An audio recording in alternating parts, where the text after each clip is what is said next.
Басыңыз ауырса, кола ішіп, картоп фри жеңіз, сосын ауырғаны басылады.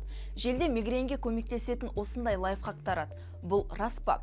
Мигрен бірнеше сағаттан бірнеше күнге дейін созылатын қатты бас ауруы. Көбіне ауру бір жақ шекеде білініп, пульс тәрізі соғады.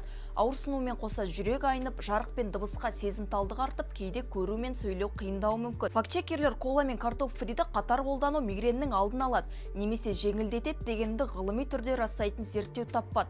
Бұл өнімдердің әсері мигренмен ауыратын адамдардың жағдайына қалай ықпал ететіні арнайы зерттелмеген. Дегенмен кола құрамындағы кофеиннің белгілі бір жағдайда пайдасы болуы мүмкін.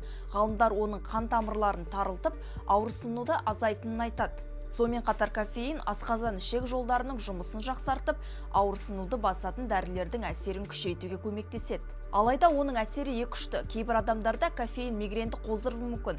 Коладағы қант мөлшері өте жоғары болғандықтан глюкоза деңгейінің күрт өзгеруіне әкеліп, мигренді күшейтуі ықтимал. Картоп фри де мигреннің пайда болу қаупін арттырады. Мамандар мұны қуырылған тағам құрамында омега-6 май қышқылдарының, әсіресе линол қышқылының жоғары болуынан дейді. Фастфудты үнемі тұтыну тек мигрен ғана емес, басқа да денсаулық проблемаларына да себеп болуы мүмкін. Сондықтан бас ауруымен жиі ауыратын адамдар үшін ең тиімді жол салауатты өмір салтын ұстанып, ауруды қоздыратын факторлардан сақтану.